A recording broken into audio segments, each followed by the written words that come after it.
작년에 이제 연예인 복음 시리즈를 설교할 때 생명의 말씀사 우리 일하고 있는 우리 해주자매가 책을 내자 그래가지고 막 저한테 그 설교한 자료를 한번 책 한번 내보자 막 이렇게 얘기를 해가지고요.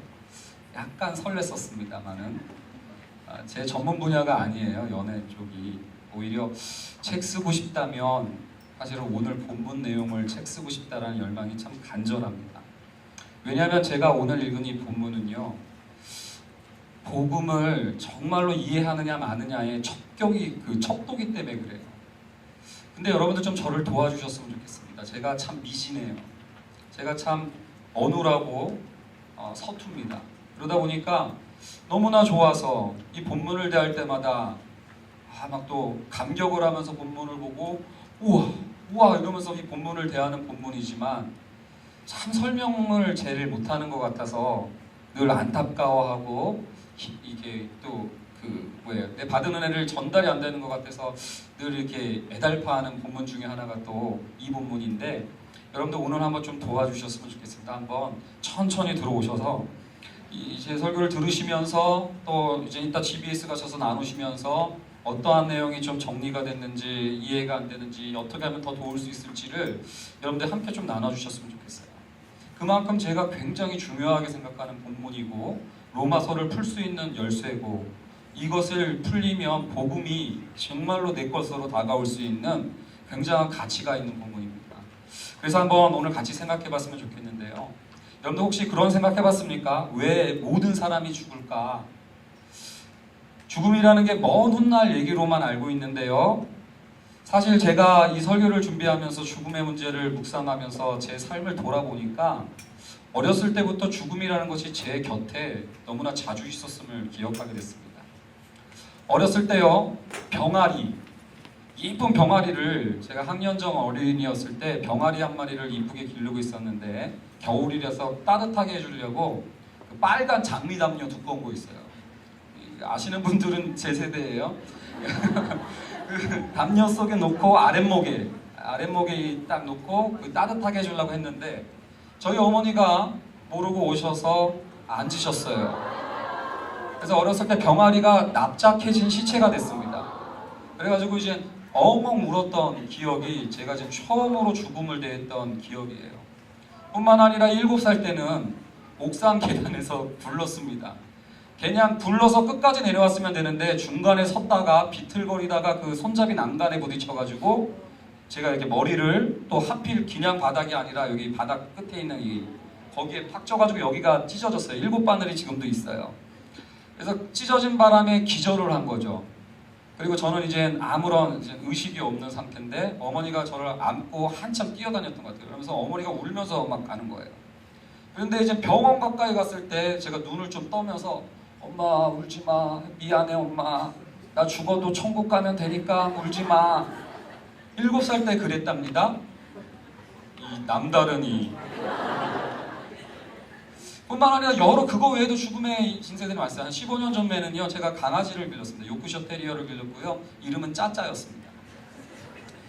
짜짜를 너무 좋아해서 저는 강아지 알레르기가 있음에도 불구하고 지르텍을 매일 먹어가면서 강아지가 너무 이뻤기 때문에 그 강아지에게 애정을 많이 쏟았죠. 왜냐? 솔로였거든요.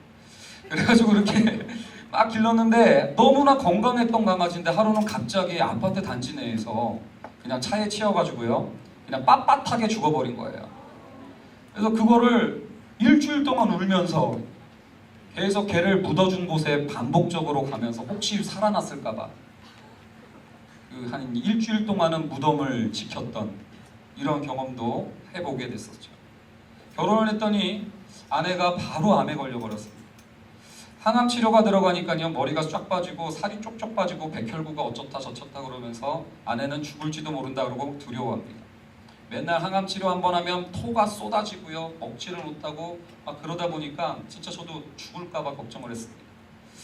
아내가 결혼하자마자 그러니까 굉장히 두려웠습니다.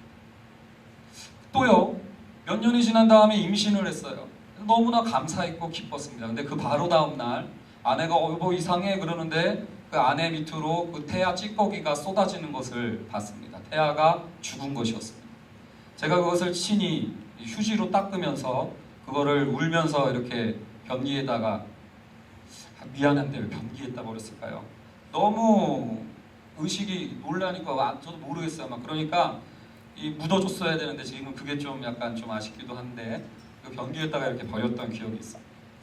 할머니, 너무나 내가 할머니를 이렇게 불렀습니다. 그랬어요. 할머니, 할머니, 우리 할머니 이러면서 내가 그 할머니랑 엄청나게 장난을 쳤었는데요. 우리 할머니 굉장히 건강하셨던 분인데 점점 나이가 들어가시면서 쪼그라들고 계십니다. 이제 저를 알아보기는 하시는데 가면 계속 저게 뭐야? 애 낳았어? 결혼했니? 아유 용하다. 결혼했니? 아유 용하다. 애가 몇이니? 3명이야. 아유 용하다. 조금 이따 또 애 몇이니?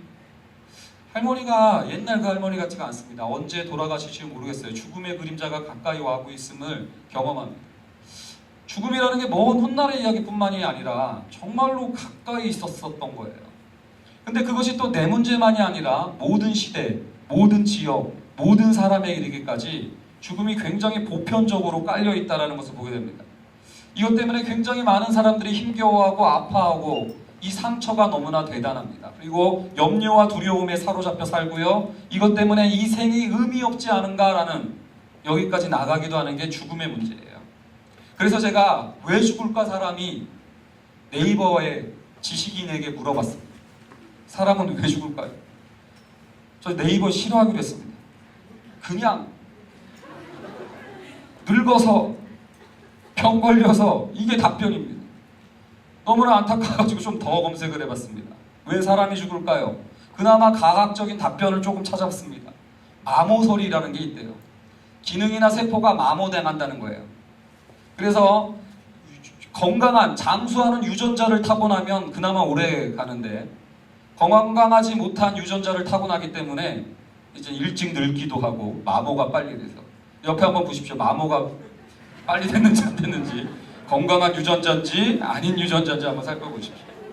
그러면 이게 네이버가 설명하는 죽음의 이유더라고요. 과학적인 방식에서 굉장히 이제 합리적일 줄 알았는데 이 과학적인 죽음의 이유를 듣고 난 다음에는 굉장히 불쾌했습니다. 왜냐하면 결국은 유전자에 따라서 결정되어 있는 것이고 유전자에 따라서 결정되어 있을 뿐만 아니라 결국은 도태되는 게 죽음이다라는 얘기밖에 안 되는 거예요. 야, 이거 불쾌하더라고요. 여러분들 왜 죽음이 그렇게 우리를 힘들게 할까요? 사람들은 그것에 대해서 본질적인 문제고 굉장히 아픈 문제인데 제대로 고민도 안 하고 그냥 회피만 하려고 하는 것 같습니다. 근데 성경은 뭐라고 얘기하냐면 오늘 12절이 성경이 본격적으로 죽음에 대한 이야기를 합니다. 그런 면에서 네이버보다 훨씬 낫습니다. 우리 네이버 다니는 직원들이 많은데 쏘리합니다. 성경은 뭐라고 얘기합니까 여러분들? 아담부터 이야기를 해요. 12절을 보니까 한 사람으로 말미암아 죄가 세상에 들어왔대요. 선악과 사건 얘기하는 거죠. 원래 창조 때는 죽음이 없었습니다. 죽음은 계획되고 준비된 게 아니었습니다.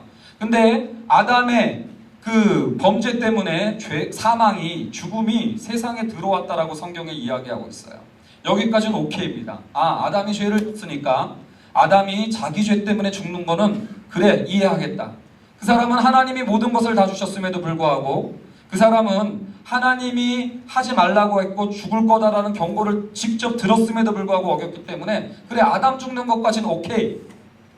근데 문제는 아담이 죽은 것 때문에 우리 모두가 모든 시대, 모든 지역, 모든 사람이 하나도 예외 없이 다 죽어가고 있다는 사실이에요. 자, 여러분들 저는 이것이 뭘까 생각해봤더니 성경에 보면 죄의 싹은 사망이라는 얘기가 나옵니다. 그리고 12절 말씀 여러분들 한번 다시 한번 보실래요? 12절에 보니까 이와 같이 모든 사람이 죄를 지었으므로 사망이 모든 사람에게 이르렀느니라 라고 이렇게 되어 있는 구절을 보게 됩니다. 모든 사람이 죽게 된 까닭을 성경은 이와 같이 모든 사람이 죄를 지었기 때문이다 라고 성경을 밝히고 있는 거죠.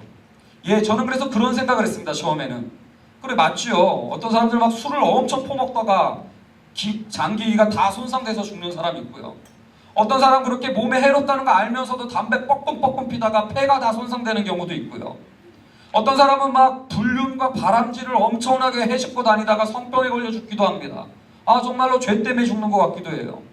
또 권력욕을 못 다스려가지고 탐욕을 못 다스려가지고 하다가 나아가 자빠지는 경우들도 너무나 많아요. 아, 죽음 자기가 죄를 져서 죽는구나. 근데 여러분들 제가 아까 얘기했잖아요. 우리 아내가 태아를 쏟았고 그 태아의 찌꺼기 그 덩어리를 제가 치우면서 그때 들었던 생각이 그겁니다. 하나님, 이 태아가 무슨 죄가 있나요? 만약에 우리 각자가 개별적으로 죄를 지어서 죽는 거라면 성경은 틀린 겁니다. 왜요? 영아와 태아가 죽거든요. 얘네들이 무슨 죄를 지을 그게 있었어요. 근데 얘가 죽어요. 그런 면에서 모든 사람이 각각 개별적으로 죄를 지었기 때문에 죽는다라는 얘기가 틀린 얘기예요. 근데 많은 경우 이제 사람들이 죄의 싹은 사망이고 죽으면 일찍 죽으면 뭔 죄를 졌길래 저렇게 일찍 죽나, 이런 식의 이야기들이 은근히 보편화되어 있는 것도 사실이죠. 이렇게 생각할까봐 바울은 13절 14절을 씁니다. 12절 13절을 쓰더니 갑자기 14절에는 이런 얘기를 해요. 아담의 범죄와 같은 죄를 짓지 아니하는 자들까지도 사망이 왕노릇했다. 무슨 소리입니까? 아담과 같은 죄를 짓지 않았는데도 죽었다는 거야. 좀 전에 제가 이야기했던 영아나 태아도 죽어나가는 거예요. 그리고 더군다나 13, 14절을 통해서 아담은 뭔 얘기를 하냐면 율법이 없었을 때, 그래서 죄가 뭔지, 하나님이 해라 하지 마라가 뭔지도 모르는 사람들도 죽었다라는 얘기입니다. 이 얘기를 종합해보면 무슨 얘기입니까? 각각의 개별적인 죄 때문에 뭔가 죄인지 아닌지도 모르는 사람도 죽고, 각각의 개별적으로 죄를 지어볼 기회도 없었는데 죽는 장면을 보면서 바울은 모든 사람이 죄를 지었으므로 사망이 모든 사람에게 이르렀다라는 표현을 각자가 개별적으로 죄를 짓는 것 때문에 죽음이 임했다라고 생각하면 안 된다. 아유, 이게 저의 어눌함이에요. 이렇게 좀 잘 설명을 하는데 여기까지 좀 알아듣겠습니까? 한 70% 요쪽 분단만 조금 알아들은. 여러분, 일단은 그 얘기를 12절과 13절에서 하다가 갑자기 14절에서 이상한 표현이 나옵니다. 따라합니다. 아담은 모실자의 모형이라. 참 희한한 구절이 나오는 거예요. 갑자기 모든 사람이 죄를 지어서 모두가 죽는다 그러길래 그럼 각자 개별적으로 죄를 지어서 그것 때문에 다 죽는 건가 생각했더니 바울이 또 그건 아니라는 거예요. 왜냐하면 아담과 같은 죄를 안 지었어도 죽게 됐고 율법에 없었던 시대를 사는 사람들도 죽는 것을 보니까 각각 개별적으로 죄를 지어서 죽은 건 아닌 것 같다. 바울이 얘기를 하다가 갑자기 아담은 오실자의 모형이다라는 희한한 얘기를 합니다.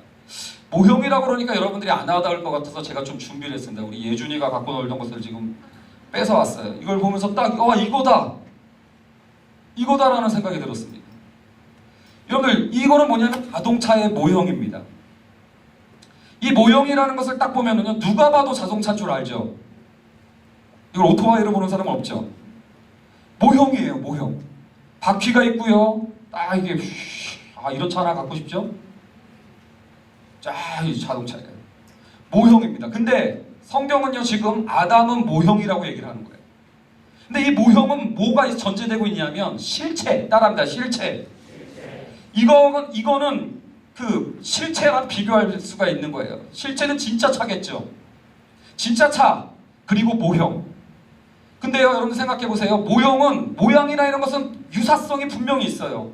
이걸 보면 누구나 다 그 자동차인 줄 아는 것처럼 유사성은 분명히 있지만 모형은 실체와 또 분명한 차이가 있다 없다? 기능적으로, 사이즈별로, 스케일별로 차이가 분명히 있을 수밖에 없어요. 근데 갑자기 바울이 이 얘기하다가 아담은 모형일 뿐이다. 그리고 누구의 모형이냐? 오실자의 모형이다. 실체는 그러면 누구다? 오실자. 오실자는 누구다? 예수 그리스도가 실체다라는 얘기를 하는 거예요. 제가 오늘 설교를 준비하고 있는데요, 우리 예빈이가 저한테 와서 이런 얘기를 합니다. 아빠, 이찬수 목사님 알아? 우리 둘째 딸이 그래요, 갑자기. 왜 그래요? 그러니까 그러면서 자랑을 하는 거예요. 내 큐티책에 이찬수 목사님 사진 있다? 그러면서 펼쳐주는데 진짜 그 큐티아이라고 우리 그 주일학교 그 영화부 애들이 하는 큐티집을 보니까 이찬수 목사님 사진이 진짜 들어있더라고요. 여러분, 그것은 모형이에요. 딱 보면 그대로 이찬수 목사님인지 누군지나 다 알아요. 유사해요. 왜? 이찬수 목사님 사진이니까. 근데 그것을 가지고 실체라고는 하지 않아요. 저는 근데 오히려 이찬수 목사님이라는 실체랑 대화도 하기도 하고, 어제도 제가 메일 하나 보냈었어요. 목사님이 삼성 팬이래 가지고, 목사님 우리 놀조 야구장편 하는데 목사님 티켓 5장 끊어드리겠습니다. 아는 사람 모시고 가십시오. 그리고 우리 조이스 지체들이랑 함께 그냥 야구만 보시면 됩니다. 괜찮죠? 근데 목사님이 어제 답장이 왔어요. 좋은 제안 고맙다. 그러나 안타깝게도 그날 내가 벌써 예매를 해버렸다. 우리 교회 직원들 두산팩 가운데 위로해줄 사람이 있어서 벌써 끊었다. 그리고 그 사람들 위로해줘야 된다니까 또 어떻게 참 안 된 거죠. 그러면서 참 아쉽다. 다음 기회에 두산 선전 화이팅. 그러고 이제 메일을 마쳤습니다. 뭐예요? 실체랑은 이런 대화가 가능한 거예요. 뭔가 틀린 거죠.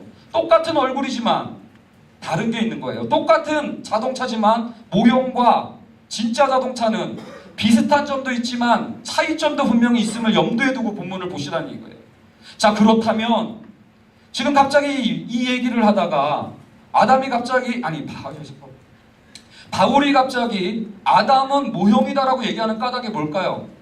그리고 예수가 실체다라고 얘기하면서 이야기를 왜 풀어가는지를 한번 보는데, 먼저 본문의 구조는 15절과 17절이 아담과 예수의 차이점을 얘기를 해요. 먼저 그 다음에 18절, 19절이 아담과 예수의 공통점을 이야기를 합니다만, 오늘 여러분들의 이해를 돕기 위해서 먼저 모형과 실체의 유사성이 어떤 점이 유사하다고 하는지를 먼저 한번 체크해 봤으면 좋겠습니다. 그런 면에서 18절, 19절 한번 읽어보시기 바랍니다. 시작!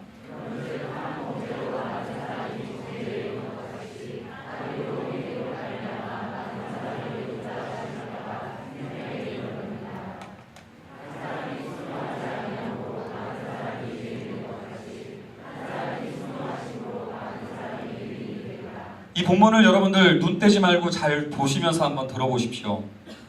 한 범죄, 아담의 한 범죄를 얘기하는 거예요. 아담의 한 범죄로 많은 사람이 정죄에 이르렀다라는 표현이 18절에 나오고요. 19절에도요. 한 사람, 그러니까 아담을 얘기하는 거예요. 먼저 한 사람이 순종하지 아니한 것 때문에 많은 사람이 죄인 되었다라는 표현이 나옵니다. 여러분들, 저희들은 그동안 이렇게 생각했습니다. 내 죄 때문에 지옥 가고 내 죄 때문에 죽음이 임했고 내 죄 때문에 하나님한테 거리가 멀어졌다라고만 생각합니다.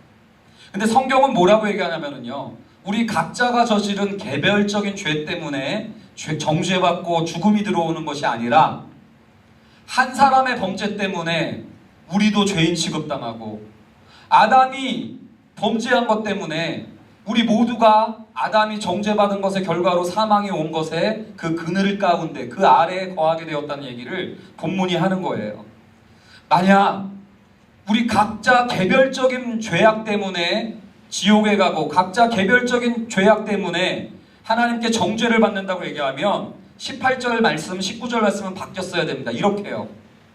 그런즉 많은 범죄로 많은 사람이 정죄에 이른 것 같이로 바뀌어야 되겠죠. 또 19절도 한 사람이 순종하지 아니함으로 많은 사람이 죄인 됐다, 이게 아니라 각 사람이 순종하지 아니함으로 모든 사람이 죄인 되었다라고 바뀌는 게 옳습니다. 근데 성경은 희한해요. 각 사람의 개별적인 죄악 때문에 정죄함을 받고 각 사람의 개별적인 범죄 때문에 우리가 죽음에 이르게 된 것이 아니라 아담 한 사람의 순종하지 아니함과 아담의 한 범죄 때문에 많은 사람이 정죄를 받았고 많은 사람이 사망에 이르게 되었다라는 표현을 18절과 19절이 이상하게 하고 있습니다. 그게 아담이 보여주고 있는 첫 번째 아담의 설명이에요.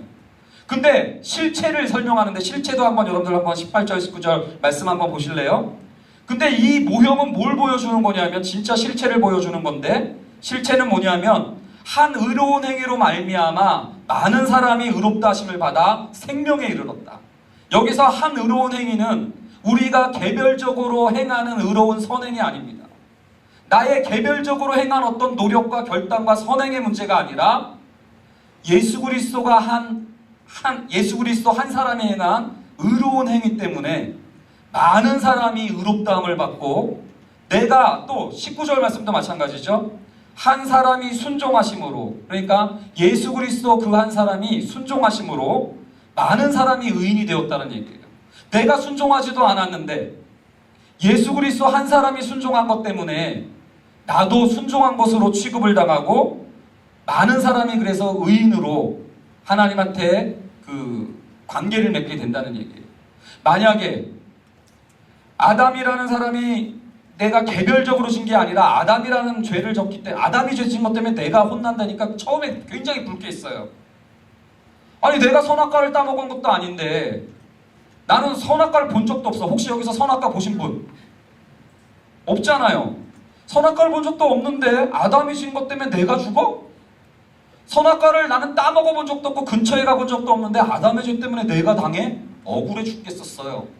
근데 지금 바울은 뭐냐 얘기하냐면 그거는 예수와 아담에 비교하면서 그건 모형일 뿐이고 진짜 실체가 뭔지 아냐? 성경이 보여주려고 하는 진짜 실체. 네가 행한 순종도 아니었는데, 너는 하나님한테 순종한 적도 없는데, 너는 하나님한테 의로운 행위를 이룬 적도 없었는데 예수 그리스도 그 한 사람의 의로움과 예수 그리스도 그 한 사람이 순종하심 때문에 예수 그리스도의 의로움이 너에게 전가되어졌고, 그러니까 네가 그 의롭다함을 입어서 하나님 앞에 사망이 아니라 생명에 이르게 되었다라는 얘기를 18절과 19절이 얘기하고 있는 겁니다. 여러분 잘 좀 정리했으면 좋겠는데요. 이 유사성이 결국 그러면 뭡니까? 유사성은 아담과 예수 그리스도의 유사성. 이 모형과 자동차의 유사성은 모양이랑 뭐 바퀴 숫자랑 이런 게 유사했다면 아담과 예수 그리스도의 유사성은 뭐였냐면, 자 따라합니다. 첫 번째,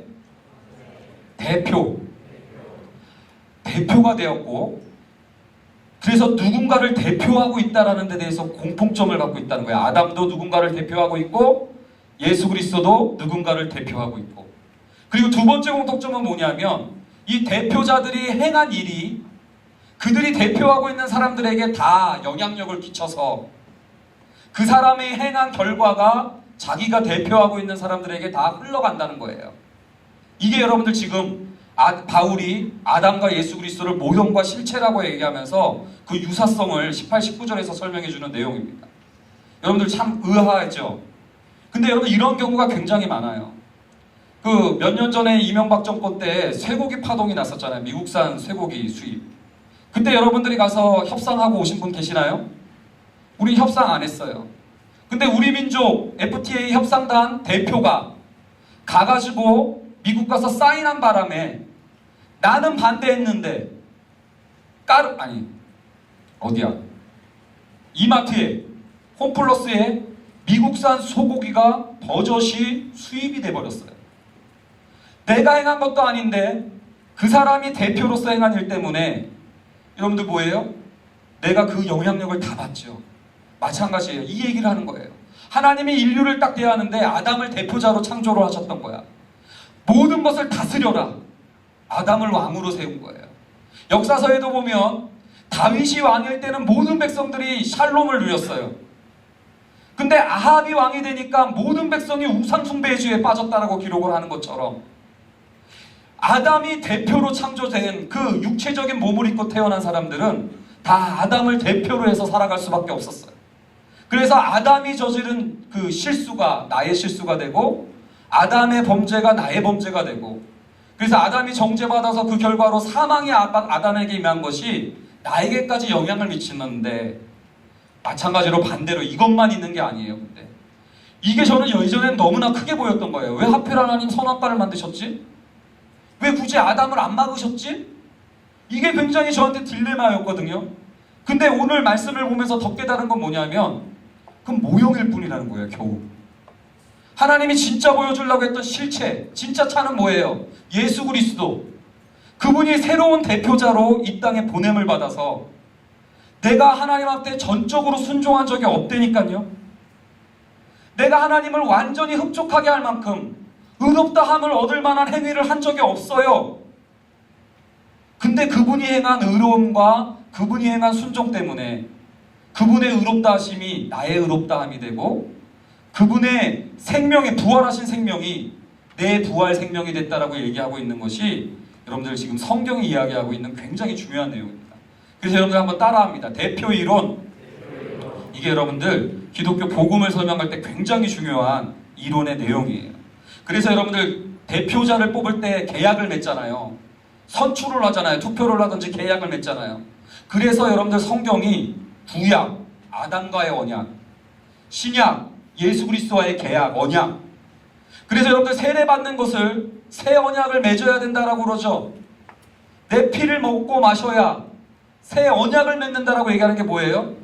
예수 그리스도를 새로운 내 인생의 대표로 맞아들이는 이 개념이 거기서부터 여러분들 출발한다는 것을 잘 한번 생각하고 일단 따라오시기 바랍니다. 근데 여기서부터 또 저는 힘을 잃어요. 여러분들 표정이 뭔 소리요? 안타깝습니다. 여러분 일단은 그러한 유사성이 있는 거예요. 아담, 내가 범한 죄 때문이 아니, 죄가 아담의 죄가 내게 된 것처럼 내가 행한 순종이 아닌데 예수의 순종이 내 거 됐다. 이 얘기를 제가 계속하고 있는 거예요. 근데 여러분들 여기까지는 유사성이었어요.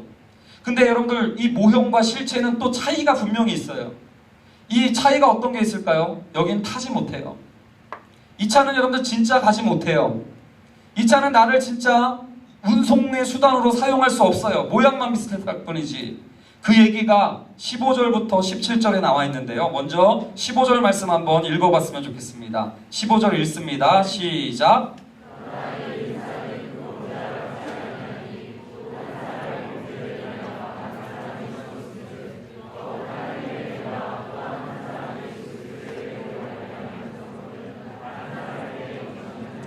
여러분들 15절이 이렇게 묘사가 되죠. 그 범죄와 같이 아니하니 뭐 이런 표현들이 나와요. 차이점을 얘기하겠다는 거예요.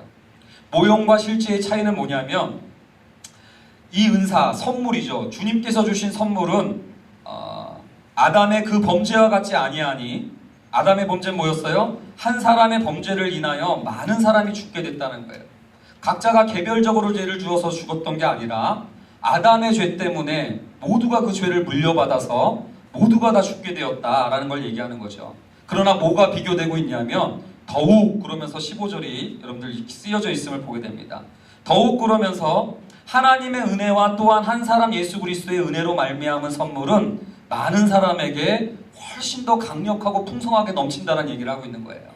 왜 그렇습니까? 뭐가 대조되고 있는 거냐면 아담이 대표하고 있는 것은 아담 한 사람의 대표예요. 아담 사람이 대표하고 있다는 거예요. 자, 근데 여러분들 생각해 보세요. 아담 한 사람의 죄악 때문에 근데 모든 시대, 모든 지역, 모든 사람이 다 죽었어요. 빠짐없이. 너무나 강력하고 압도적인 거예요. 그래서 저는요, 예전에는요, 이게 너무나 강력해 보이니까 이런 생각을 했습니다. 은혜는 오히려 그 죽음이라는 이 압도적인 문제에 비하면 별거 아닌 것처럼 느껴질 때가 참 많았었어요. 자, 근데 지금 바울은 뭐라고 얘기하냐면 아담이, 인간 한 사람일 뿐인 아담이 대표를 했을 때도 죽음이라는 문제가 모든 시대, 모든 지역, 모든 사람에게 미쳤다면 하나님의 은혜, 또 한 사람으로 오신 예수 그리스도의 은혜가 버무려져서 우리를 대표로, 우리를 대신해주고 있다면 아담이, 한 사람 아담이 대표해서 영향력 끼친 것보다 예수 그리스도와 하나님이 함께 우리를 대신해 주시고 대표해 주신 그 영향력이 훨씬 클 것이다. 이게 여러분들 15절의 내용이에요. 자, 그러면서 여러분들 16절 한번 읽어보겠습니다. 시작.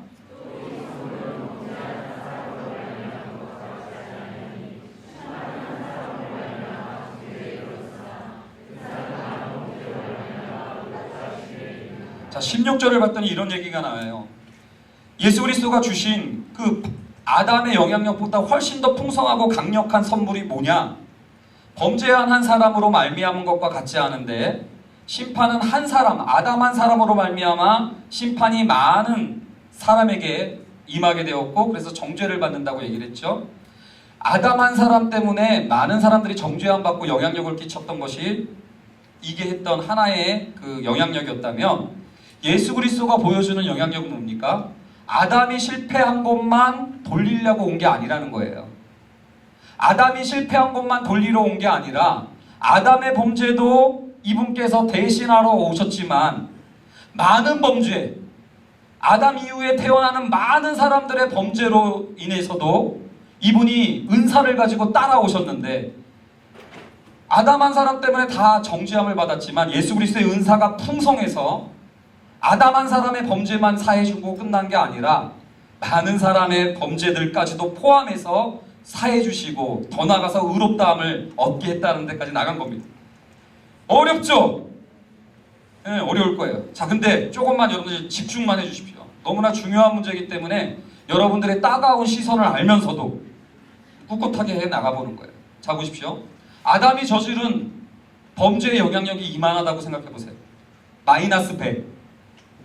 아담이 범죄에서 마이너스 100점치의 이러한 죄를 만들어냈고 이것이 모든 사람들이 이 아래에서 이 영향을 받아서 죽게 되고 모든 지역의 모든 시대의 모든 사람이 죽게 되는 거예요. 근데 저는 처음에 이렇게 생각했어요. 아담이 이만큼의 죄를 지었으면 예수가 대신해서 요만한 의를 이룬 건가?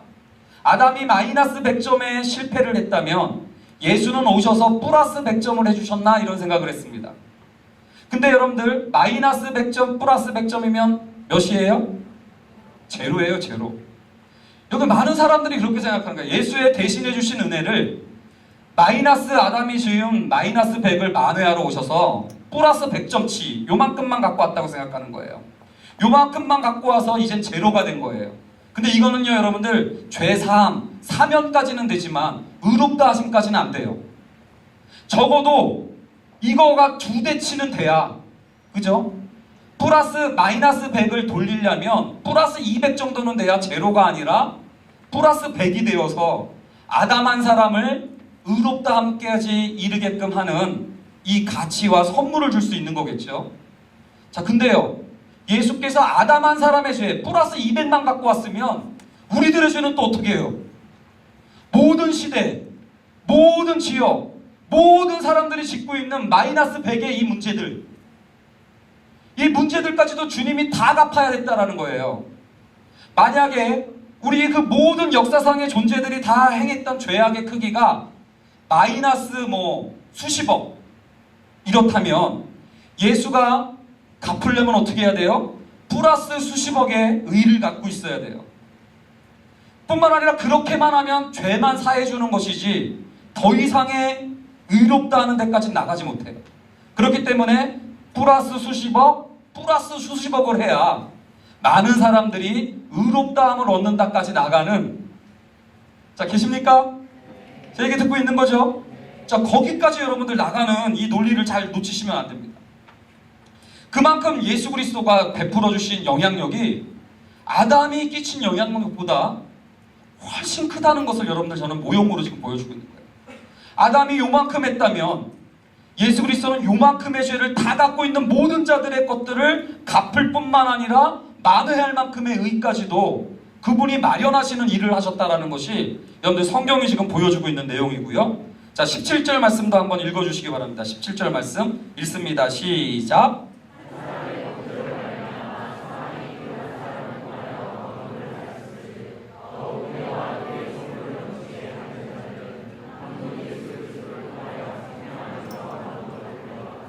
예, 보십시오. 아담 때문에는 사망이 왕노릇했어요.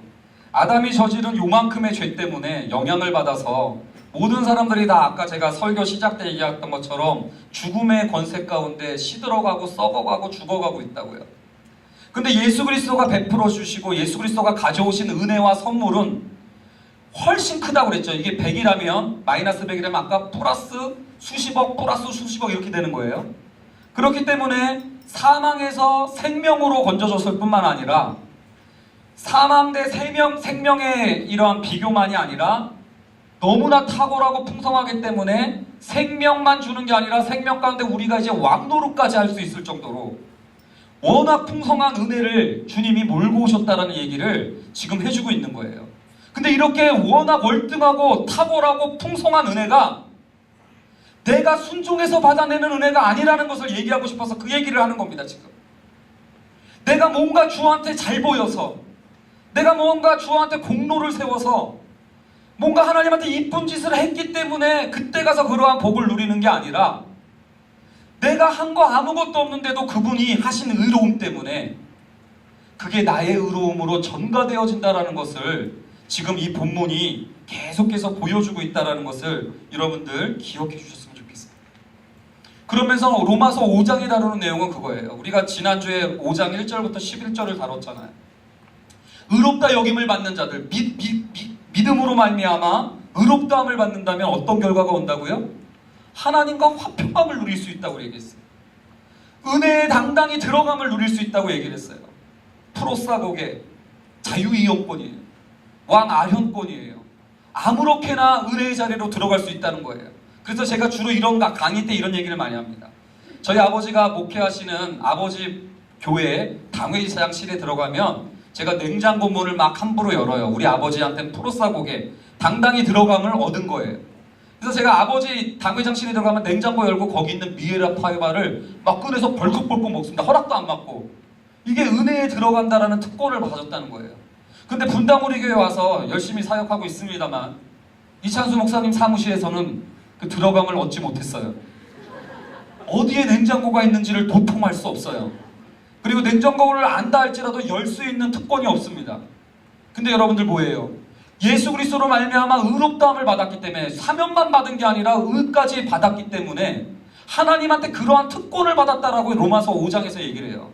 뿐만 아니라 해도 돼요 말아도 돼요 수준의 신앙이 아니라 하나님의 영광을 바라고 즐거워하는 데까지 우리가 이르렀어요.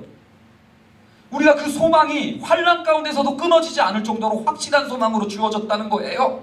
왜냐하면 요 정도치의 은혜가 아니라 이것들을 모든 시대, 모든 지역, 모든 사람들의 이것들을 다 상쇄하고도 풍성이 남을 만큼의 엄청난 분량의 은혜가 우리에게 쏟아졌기 때문에 예수 그리스도의 그 완전한 의가 부족한 의가 아니라 충분하고 완전한 의가 우리에게 다 쏟아졌기 때문에 우리가 이제는 당당히 들어가서 누리면 된다는 거예요. 근데 5장 1절부터 11절을 해줘도 많은 성도들이 이렇게 대답합니다. 말씀은 그러하지만 현실은 이러합니다. 말씀은 그러하지만 현실은 그렇습니다.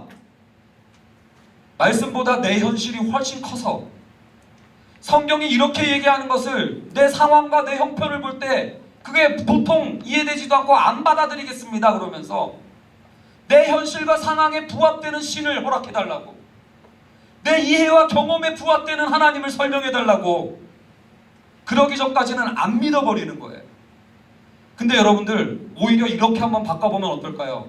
한번 따라해볼래요? 현실은 그러하지만 말씀은 이러합니다. 현실은 그러하지만 말씀은 이러합니다. 예, 여러분들의 상황과 형편 알아요. 어렵다는 거 압니다. 죽음이 여러분들 가까이에 있어서 신음하고 있는 지체가 있다는 사실도 눈물겹게 아파하면서 함께하고 있어요. 눈물 닦아주고 싶습니다. 위로하고 싶습니다. 근데요, 단순히 그냥 거기 상황에서 눈물 닦아주고 위로해주는 이러한 논리로서 성경이 우리를 위로하는 게 아니라 현실은 그러하지만 말씀은 이러하다는 얘기를 지금 계속하는 거예요. 우리 주변에 있는 죽음의 문제를 봐라. 이게 그냥 그냥 원래 죽는 게 아니었다. 늙어서 죽는 게 아니다. 아담 한 사람의 죄 때문에, 내가 짓지도 않은 죄 때문에 아담의 죄가 나한테까지 이어져서 우리가 이런 신음을 당하는 거다. 그러나 그것은 감사하게도 모형이었을 뿐이다.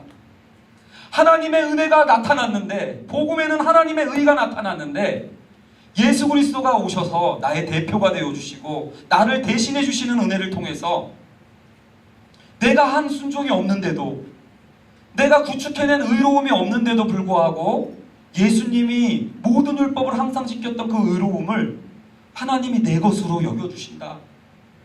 그래서 너희들의 소망은 끊어지지 않을 것이다. 사망이 너희를 지배하지 못한다. 오히려 생명 안에서 왕노릇까지 할 것이다. 죄사함, 아담 한 사람의 죄사함을 위해서 예수가 온 게 아니라 많은 사람의 죄사함을 위해서 그분이 엄청난 분량의 의로움을 가지고 오셨다. 그러니 이 사실을 믿고 현실이 그러하다 할지라도 말씀은 이러합니다. 현실이 그러하다 할지라도 우리에게 베풀어 주시는 은혜는 이렇게 엄청난 겁니다. 근데 우리는 늘 잊어버려요. 왜요?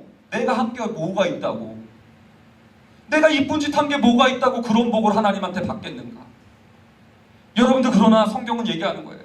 그래, 맞다. 니네들의 한 게 없었어도 아담이 지었던 것 때문에 죽어가던 너희들 아니었냐? 근데 또 다른 대표자가 오셔서 너희들 한 게 없음에도 불구하고 그분이 대신해 주셔서 너희에게 무한대의 은혜를 주셨다라는 얘기를 계속 해주는 거예요. 자, 조금만 더 가볼게요. 오늘 GBS는 여러분들 제가 특권을 드리겠습니다. 오늘 설교를 듣고 이 본문을 우리가 다뤄야 되는데 어렵다, 뭔 소린지 모르겠다, 자유하십시오. 그러면 오늘 GBS 때는 놓으십시오. 그러나 설교는 조금 해볼게요. 결론은 좀 맺어볼게요. 괜찮습니까? 아, 또 거기에 생기를, 거기에 박수를. 여러분, 근데 이제 이 문제가 펼쳐지는 거예요. 내가 진 죄도 아닌데 아담 때문에 죽는다고 그러고, 내가 행한 순종도 아닌데 예수 그리스도의 순종 때문에 뭐 구원받고 영생을 누리고 의롭다함을 받는다고 하면 내가 할 게 아무것도 없겠네? 근데 굳이 왜 율법을 주셨을까? 율법이 도대체 왜 우리한테 와가지고 왜 하나님은 율법을 통해서 해라 하지 마라 하실까? 이거에 대한 질문이 펼쳐지는 거예요. 그게 여러분들 20절과 21절이에요. 20절 말씀 한번 읽어볼래요? 20절, 21절 시작.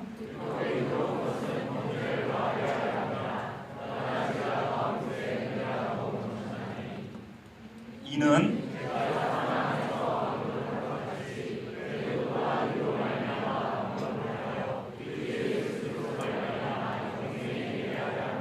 예, 여러분들, 율법이 들어온 것, 아니 아담 때문에 죽고 예수 때문에 뭐 의롭다함을 받고 구원받는다면 내가 할 일 아무것도 없는데 그러면 성경이 왜 쓰여졌고 율법은 왜 쓰여졌습니까? 라는 질문에 대해서 바울이 이제 마지막으로 답변을 하는 거예요. 근데 여기 20절 말씀에 보니까요, 율법이 들어온 것은 범죄를 더하게 하려 함이라 라고 되어 있습니다. 이게 무슨 의미냐면요, 지금까지는 아담의 죄만 나에게 전가된 것만 얘기했어요. 원죄라고 얘기하죠. 원죄.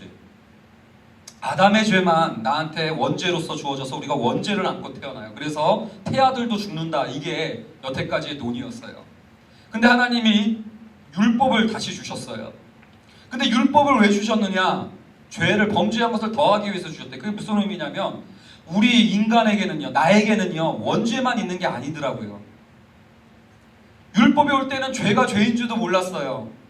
근데 율법이 오니까 원죄만 있는 게 아니라 내 안에도 내 스스로 부패한 본성 가운데 내 스스로 저지르는 죄악들이 율법을 통해서 보여지기 시작한다는 거예요.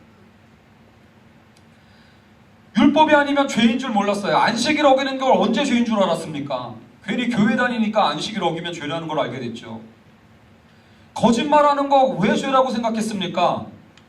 여러분, 율법이 올 때는 거짓말이 재밌었어요. 막 놀리고 막 만우절 막 이렇게 해가지고 막 거짓말. 여러분, 근데 여러분들, 율법 때문에 거짓말이 죄인 줄로 알게 되면서 아, 내가 작은 아담으로 살고 있구나라는 것을 율법이 깨닫게 만듭니다. 그리고 나에게 아담의 죄만 있는 게 아니라 내 스스로도 죄를 짓고 있구나라는 것을 명확하게 깨닫게 해주는 게 여러분들 율법이에요. 근데요, 우리가 아까 좀 전에 얘기했던 놀라운 하나님의 은혜, 예수 그리스도의 은혜를 몰라요. 아담과 예수 그리스도가 모형 대 모형이에요. 마이너스 100이면 예수가 플러스 100 갖고 왔다고 착각을 해요. 그러니까 십자가 사건도 이렇게 얘기합니다. 내 죄를 사해 주신 것까지는 믿겠어. 그리고 이제부터 내가 해야 돼. 그래서 목사님, 저는 왜 이렇게 안 변하나 모르겠어요. 뭐 복음반을 했는데도 내 생활은 똑같아요. 이러면서 맨날 안 변했다고 그래요. 하면서 오히려 이 모형과 모형으로 오신 게 아니라 모형과 실체로 오셨는데 플러스 100이 아니라 플러스 5만 8만 수십억으로 오셨는데 그 대단한 은혜를 안 믿는 거예요. 왜? 왜 안 믿을까요? 내가 율법을 제대로 못 지키고 있다는 것 때문에 안 믿는 거예요. 근데 율법이 보여주는 게 뭐라고요? 거 봐라. 너 아직도 아담으로 사는 거다. 예수 그리스도가 너를 대신해서 해주신 일을 믿는 게 아니라 너 아직도 네가 얼마나 했느냐 마느냐에 따라서 예수 그리스도가 너를 대신하려고 대표해 주시려고 오신 것은 안 받아들이고 네가 얼마나 했느냐에 따라 왔다 갔다 하는 아담을 여전히 대표로 삼고 있는 게 너다. 율법이 보여주는 게 그거예요. 율법을 딱 보면서 지키려고 해보면서 야, 넌 네 스스로 의롭다. 네가 스스로 하나님한테 율법을 지켜서 의의 선물을 받는다고? 네가 니를 변화시켜서 그 선물을 받겠다고? 이러고 있는 자들에게 예수 그리스도의 이 연합의 이 대표성 교리를 바울이 보여주면서 무슨 얘기하는 줄 아십니까? 제가 이걸 한번 조사해봤어요. 우리 교회에 또 좋은 시야 출판사에 다니시는 또 우리 자매님, 리더님이 계시는데 생명의 말씀사 좋은 시야 책 많이 구매하시기 바랍니다. 이번에 존 파이퍼가 쓴 로마서 강의 책자에 이렇게 두꺼운 책을 주셨는데 읽으면서요 제가 몇 번을 우와, 캬, 우와. 어저께 예람이가 막 하면서 아빠 캬가 무슨 뜻이에요? 너무나 좋더라고요. 너무나. 그래서 이 유익이 좀 나눠졌으면 좋겠는데요. 무한대 마이너스 만. 여러분들의 죄가 만이라고 하고 있습니다. 여러분 우리는 이렇게 생각해요. 하나님의 의를 주셨지만 내가 계속 죄를 범하고 있기 때문에 하나님의 은혜가 점점 줄어든다고 생각하는 것 같아요. 그래서 하나님의 은혜가 내가 만의 죄를 졌기 때문에 만점만큼 사라지고 또 다음 날에도 또 만점의 죄를 졌기 때문에 하나님의 은혜는 더 줄어들고 그래서 이게 반복되고 안 변하는 삶을 살다 보면 언젠가는 하나님이 베푸신 은혜는 다 쪼그라들어서 이제 나는 메마르게 하나님은 나한테 은혜를 도통 안 주실 분인 것처럼 확신하면서 삽니다. 근데요 무한대 마이너스 만은 얼마일까요? 무한대 마이너스 만은 무한대예요. 그러면 좀 더요. 죄가 더 센 죄. 무한대 마이너스 1억. 무한대입니다. 만약에 예수께서 우리를 대신해서 베푸신 은혜가 무한대의 은혜라면 여러분들의 죄가 마이너스 만이라 할지라도 마이너스 1억이라 할지라도 그 예수 그리스도의 은혜와 우리를 의롭다 해주신 그 복은 가망이 없어요. 그렇기 때문에 아까 그 차이점에서 그 얘기하는 거예요. 아담 한 사람 때문에 모든 지역, 모든 시대, 모든 사람이 죄에 신음한다면 죽음의 문제 가운데 다 걸려들었다면 예수 그리스도의 실체이신 그분의 은혜는 모든 시대, 모든 지역, 모든 사람 마이너스 만의 죄, 마이너스 1억의 죄, 수천조의 죄라 할지라도 흔들리지 않고 우리에게 주어진다는 은혜를 바울이 여기서 이 장면을 가지고 막 설명해 주는 거예요. 그래서 내가 한 게 없다라는 것 때문에 화평을 잃어버리지 말아라. 내가 죄에 많이 진 것 때문에 하나님의 은혜의 자리에 들어가는 것을 멈추지 말아라. 하나님의 영광을 왜 못 바라고 있느냐? 너가 받은 게 얼만데 하나님한테. 그분이 우리를 베풀어 주신 은혜가 너의 죄 때문에 상쇄함이 없다. 여러분 유한대일 경우만, 유한한 숫자일 경우만 우리 죄에 따라서 은혜가 감축되어지는 거예요. 2만일 때만, 2만만큼의 복이 주어졌을 때만 내가 만의 죄를 저지르면 만만 남는 거죠. 그러다가 또 만을 저지르면 제로가 되는 거고요. 또 만을 저지르면 이제 마이너스 만으로 이제 갚아야 되는 거죠. 신앙생활을 이런 식으로 하시는 분들이 너무나 많아요. 왜요? 여전히 주인이 내가 하고 있는 거예요. 예수 그리스도가 대신해 주셨다는 것을 안 믿는 겁니다, 여러분들. 복음은 여기서부터 열립니다. 예수가 우리의 대표가 되려고 하신 일, 마지막으로 좀 설명하고 마치도록 하겠습니다. 예수 그리스도가 우리를 대표하시려고요. 우리를 대신하시려고 그분이 어떤 삶을 살았는지를 대리운전을 보면서 제가 깨닫게 됐습니다. 자, 이 가운데 대리운전 불러보신 분 손. 아유, 좋습니다. 아니, 이제 술 좀 많이 자셨어요. 자, 아이, 태연이가 들 줄이야. 자, 여러분들, 대리운전에 조건이 반드시 필요합니다. 나를 대신해 주려면요, 반드시 내 차에 들어와야 돼요. 내 차에 안 들어오고 나를 대신해서 운전할 수 없습니다. 대리기사는요, 반드시 내 차에 함께 나랑 함께 연합해서 타 있어야 돼요. 이게 첫 번째 조건이에요. 예수는요, 우리를 대신하기 위해서 하나님이신 그분이 하늘 보좌의 영광을 다 버리고 사람의 뱃속으로 들어오십니다. 하나님의 하늘 보좌의 영광을 버리고, 여러분들, 잉태되는 순간부터 출산의 순간, 성장 과정, 고난당하는 과정, 희노애락, 그리고 죽음에 이르기까지 우리 인간을 대신하기 위해서, 나를 대신하기 위해서 내 차에 타셨다라는 조건을 충족시키세요. 근데 대리기사가 내 차 탔다고 무조건 내 차를 대신 운전할 수 있는 건 아닙니다. 만약에 여러분들이 부른 대리기사인데 술 냄새가 풀풀 풍겨, 대신 운전해 줄 수 있습니까? 그럼 조건이 안 되는 거예요. 대리기사인데 술 먹고 오면 탈락입니다. 예수 그리스도는 우리를 대신하기 위해서 그래서 죄 없는 삶을 사시는 거예요. 그런데 우리는 이상하게 하나님이시기 때문에 죄를 쉽게 안 진다고 생각을 하는 착각에 빠져 있습니다. 근데요, 예수님이요, 하나님의 영광을 비워버렸다니까요. 사람으로 사셨다니까요. 대리기사가 내 차에 탔던 거죠. 사람의 몸을 입으시고 사람으로서 배고픔도 느꼈고 피곤함도 느끼면서, 그분도 배고프면 더 먹고 싶었던 거예요. 그분도 피곤하면 쉬고 싶었던 거예요. 그래서 우물가 여인, 사마리아 여인 보면 제자들한테는 자기만 우물가에 쉬고요, 제자들한테 뭐라고 그런지 아십니까? 너희들이 먹을 것 구해와. 그리고 제자들만 보내고 자기만 이렇게 쉬어요. 그리고 여러분들, 여인이 왔을 때 장군들은 그래요. 물을 떠줘도 나 어찌 두 아들이 있는데 혼자 먹으리요. 기다렸다 먹겠어. 근데 예수님 목마른 거예요. 물 좀 줘. 근데 우리는요, 예수님이 막 광야에서 40일 동안 금식을 해도 하나님이니까 막 힘도 안 빠지고 유혹도 없고 막 돌로 떡을 만들려고 그러면 막 40일 금식했는데도 막 사람이 어찌 떡으로만 살겠습니까? 사탄아 물러가라. 막 이런 능력으로 막 죄를 이겼다고 착각을 합니다만, 저는 그렇게 생각하지 않습니다. 사람이 이겼기 때문에 40일 동안 그분도 배고파. 돌로 떡. 아이 몰라 꺼져. 전 예수님이 이렇게 죄를 이겼다라는 생각으로 주장하는 몇 안 되는 소장파 신학자입니다. 여러분들, 예수님이요, 우리를 대신하기 위해서 죄 없는 삶을 사시는 거예요. 뿐만 아니라 대리기사가 내 차에 탔고 술도 안 먹고 왔지만 그분이 운전을 못해. 대리기사가 면허증이 없어. 그러면 그 사람 운전시키면 안 돼요. 예수 그리스도가 나를 대표하시려고 모든 율법을 항상 지키는 거예요. 죄만 안 진 게 아니라 모든 율법을 항상 순종하는 데까지 나가셨다고요. 심한 통곡과 눈물로써 그러한 삶을 사셨다고 복음서를 보면 나옵니다. 너무나 힘든데 겟세마네 기도에서도 순종하려고 땀이 피가 되도록 기도하세요. 무서우니까.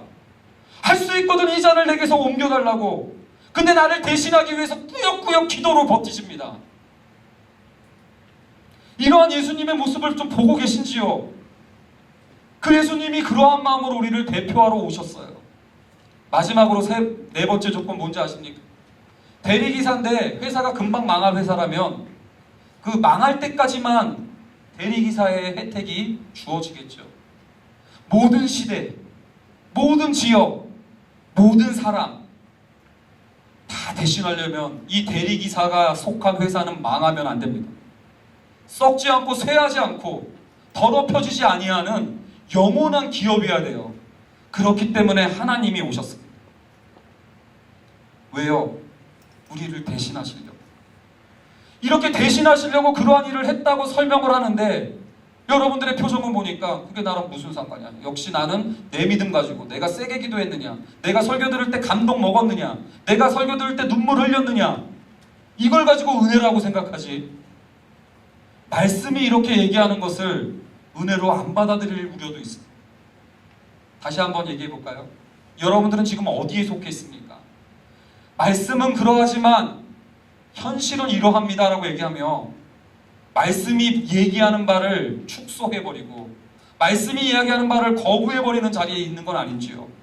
아니면 현실은 이러하지만 말씀은 이렇습니다라는 말씀을 붙잡고 이 풍성한 은혜 때문에 정말로 하나님과의 화평을 잃어버리지 않고 은혜에 지금도 들어가고 환난 가운데에서도 버림받았다, 하나님이 치셨다라는 생각이 아니라 환난 중에서도 그분의 실체를 기대하면서 복된 자리로 나가고 계시는지 여러분들 한번 점검해보는 시간 되었으면 좋겠습니다. 같이 한번 찬양하면서 여러분들 오늘 마무리 짓도록 하겠습니다.